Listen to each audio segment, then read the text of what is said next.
is the 8th of February, and we are starting the week 6 vlog, I believe, right? Yes.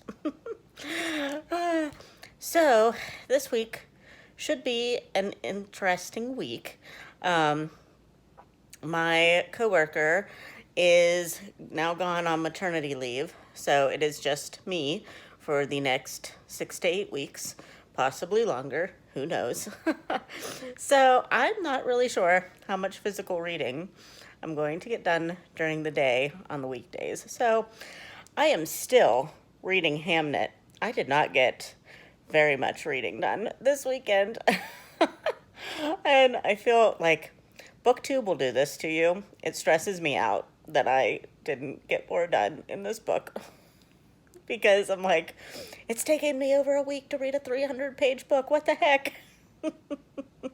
Whereas, like, pre-BookTube life, I wouldn't have cared about this. So, but hopefully, my goal today is to possibly get about 50 more pages read in Hamnet.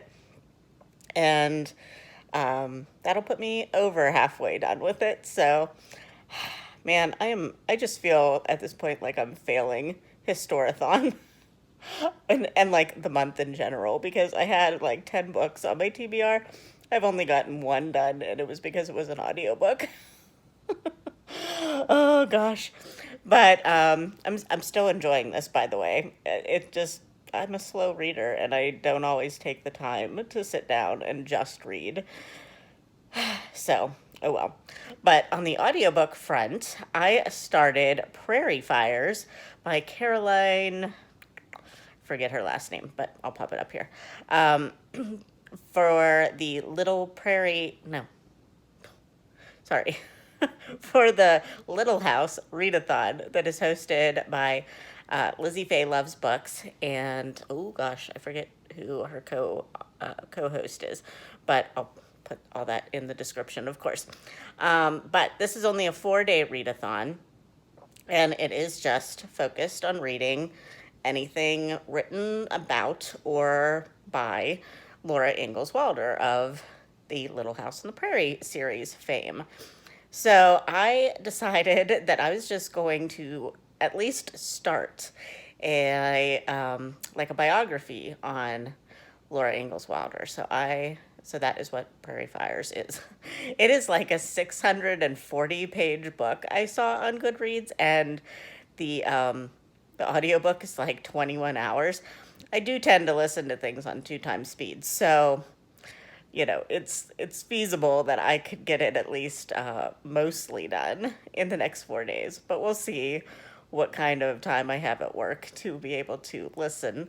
And then right now, those are the only 2 things I have going as far as reading is concerned. But let's go to the crafting, shall we? Because that is my other hobby, apparently, since last year. So I might as well turn this into a knitting tube, floss tube adjacent channel. All right, hold on. Let me get out my projects. So on the stitching front, we have the progress on Alice in Wonderland. I have been working on this since October 2020 for the Stitch and Listen for Victober. I did put it down for the month of December, mostly because of all of my gift knitting that I was doing. But I've recently picked it up again, and I have finished at this point. This is pages of the pattern, and from like the nose over pretty much, and here I still needed to finish for like page number 4. So I have now finished that. I still have to do a little bit on the bow and like a few random little stitches that I apparently missed. And then white in the eyeball. I didn't want to get out a whole piece of white thread just for that. And then I have moved over to the border area for the next page. So it's kind of nice to see this is as far out as the pattern will go. And I have all of this, but this is because I am mounting it on something that is bigger than the pattern. So I wanted to have more fabric than I needed so that it would go all around the edge. But as you can see, it's pretty wrinkly, so we'll have to see how that goes. I might end up having to trim it and like sewing it to some like coordinating fabric, but we'll see. That's going to be up to probably my mom because I don't enjoy sewing. So she is a much better sewist than me, seamstress. So I might be like, so what can you do with this? But yeah, I'm excited about the progress that I'm making there. It's slow going, but it's getting there. And then I am also crocheting a blanket out of this really super chunky yarn that is kind of a pain to work with, I'll be honest. And the blanket doesn't seem long enough. I will have to put a border on it, so maybe I just need to keep going. And then maybe once the border gets on it, it will be the right size. It's for my friend's little girl because I made a baby sweater for her little brother and she needs something. So her room is apparently purple, so I thought I would make her a blanket, but it's just not looking big enough, so I don't know. I'm not sure what to do about that, but I don't know. I like it so far though. And then lastly, I am working on a hat for someone. A friend of mine asked me if I would make a hat for someone that's going through some treatments and is probably going to lose her hair. So I am going to try a cable knit hat, which is a technique I've yet to try. So, but I'm excited about it. So far, I've just done the ribbing for the the brim of the hat. So that's something I've done before. So that's not a big deal. But I really like this color. She said she gave me like a bunch of different color options, and I found this teal, and I like it. So yeah, that's all the projects I have going at the moment. So yeah, that's everything that I've got going at the moment, which might show you why I haven't just sit down and read for the past little bit. I just like, I don't know, ever since I started knitting and doing like crafts and stuff, audiobooks just are what I want because I want to do things with my hands. And I am trying to make an effort to actually physically read more this year, but man, it's just it's proving to be kind of a difficult thing. But I'm still gonna try because Hamnet, I have to read it in physical form if I want to read it because the audiobook is going to take forever to get to from the library, and Scribd doesn't seem to have it, or at least it's not available to me right now. So, but I don't think they have it because it didn't even pop up as something that was like unavailable. So, so that's pretty much my only option. So I need to like buckle down and read. But 50 pages is about all I can do in a day, of physical reading, which I know is like really low compared to a lot of booktubers, but that's the reality. So I did want to try to be like real with you guys, and that like if I read a lot last year, it was because it was audiobooks. So that's why my Goodreads goal is 75 this year instead of like 130 like I did last year. But anyway, I better go get ready for work. I will talk to you when I get something done. Okay, bye. Hello. It is now Wednesday, February 10th. I had to think about that. And I didn't update you yesterday because I still haven't gotten anything finished. But that's okay. I'm okay with that. I am actually about 115 pages from the end of Hamnet, and the pace is really picking up. I noticed in talking to commenters in my last vlog about Hamnet, while I was enjoying it, that I realized it was the pacing that was kind of keeping me from wanting to pick it up. Like when I read it, I enjoyed it, but it's very slow paced because of the writing style and how there was very minimal dialogue at the beginning, and it jumps timelines and perspectives and all that stuff. And while I kind of like that, like I'm not somebody that doesn't enjoy time jumps and perspective changes and all that. I think it kind of keeps things interesting and fresh. Like if you're not enjoying one perspective, you next chapter or a couple chapters in, you get another perspective that maybe you enjoy more.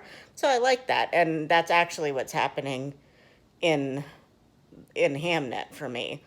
But it was just, I think, because it was never really broken up by dialogue, and it was just, and it's been a lot of like the narrator viewing what's happening and kind of like narrating the actions of the characters. So there has been some dialogue, but just not as much as, I typically enjoy. But now, in the last, 150 pages or so, the the plot is kind of like picking up and getting towards its conclusion, which I kind of know what's going to happen just because of historical events that I know, but it's the pacing is kind of picking up as the situation gets more intense, and we're getting a lot more back and forth between the perspectives. Like before, you would get like a really really long chapter of the perspective of Shakespeare's family members, and then you'd get like one short chapter that involves Shakespeare. Then you'd get long chapters of the family, and then one short chapter. But now it's kind of flip flopping of more fast paced between the two perspectives. So I like that. So hopefully, my goal, 115 pages. I'm not sure that I can finish it today, but I'm going to try. Like I said, I'm the only secretary in my office for the next few weeks at least. So it kind of doesn't leave me a lot of time to read on breaks and things during the day because I don't really have breaks. So yeah, I don't know how much reading I'm going to get, all that to say. But my goal is to try to finish Hamnet today. We'll see. That is a goal. And the other book that I've been reading is Prairie Fires. And again, I can't remember the author's name, Carolyn something, for the Little House readathon. And it's really, I love learning about Laura Ingalls Wilder. And it's been so long since I have read anything about her, probably since my high school years. So it's really nice to get back into it. The style of it is not, I don't know, it's not like wowing me, I guess. But, and I'm listening to it on audiobook, and I think the narrator is putting a little bit more of a snarky voice into some of the historical events than perhaps was meant. I don't know. Maybe it was meant that way. And it's just a lot too. Like it's not just about the Ingalls family. It's about like everything in the American West and the pioneer days, and it's just a lot. So I'm not sure how much I'm really retaining, but I'm trying to at least focus on the parts about Laura and her family. So, but anyway, that's your update. I will hopefully get done with Hamnet today or early tomorrow, maybe. And I will check in with you when I do, because I'm pretty sure I won't get Prairie Fires done. Because even though I'm listening to it on audiobook, it was like a 20-hour audiobook. So I think I still have like 17 hours to go. But all right, I will talk to you later. Bye. Guys, I did it. I finally finished Hamnet. It is Thursday, the 11th, and this is my first finished Historathon read. Luckily, I think this is the book that I had that could cover the most prompts Not this particular cover. I believe it is the UK cover that I like better than this one. Is one that does not have a person's face on the cover, so I'll probably use that one, even though technically I did not read the one that doesn't have a person's face on the cover. But anyway, yeah, I'm still trying to decide what rating to give this. I think I'm settling on a 4. Yeah, I think it's going to be a 4 out of 5. I really, really enjoyed it. I particularly liked the parts about Shakespeare and Agnes's, or as we know her, Anne Hathaway's relationship, and just all the struggles that they went through, later in life. The book kind of follows 2 timelines for most of the story, and then there's a part 2 that is pretty much all like the current timeline, like whenever this was, the 1500s, but the one that is they converge, let's say. And we get just more of Agnes and Shakespeare, and not as much of the kids. And I liked that part better. I mean, this is a very heartbreaking book. She writes about grief really well and what it can do to a person. And spoiler alert, so if you don't want to know a historical fact and the basic plot of this book, go a little further, just like a couple of seconds. But so she handles the grief of losing a child very well. Historically, Hamnet does die of the plague, and it kind of shows how Agnes Anne would have possibly dealt with that death, and how it even goes into how Shakespeare might have dealt with that death. He writes the play Hamlet after the death of his son, and I guess Hamnet and Hamlet are kind of the same name, basically, in those days. So we can pretty much assume that Hamlet was a kind of a tribute to his dead son. And this ties in with that as well. So it is really, really, really well done. Very heavy, very emotional, but kind of like emotional at a distance. I didn't really feel, personally, I didn't really ever cry or feel like I wanted to cry, even though a lot of these sections were really hard and sad. And I don't know why that is. I don't know if it was just the writing style. I mean, I generally don't cry at books, but every once in a while there is. And there is some books that I will cry. But maybe it was just the writing style seemed a little bit more detached, maybe? I don't know. Might have just been me. And the pacing was really, really slow for most of the book. So, yeah. But overall, I really, like, the best parts of this for me were the ones that involved Shakespeare. So, I and that wasn't like the biggest part of the story, but anytime his sections came up and he was involved in the lives of his family, or he had any kind of interaction with Agnes, those were the sections that I really wanted to read about. So I think I'm settling on a 4 for this one. It didn't quite have the the you know hype train that I kind of wanted it to have, but it was still it was a really rewarding book to get through. Just took me forever.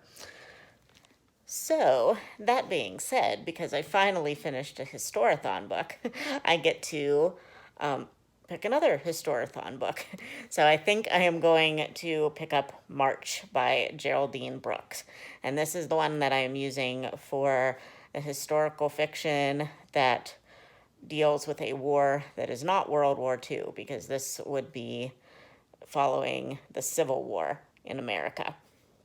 So this follows the father of the March sisters from Little Women fame. And kind of, I don't know if it basically just follows him or if it follows his like interaction with his family. I'm not really sure because basically he didn't have any interaction with his family during the war.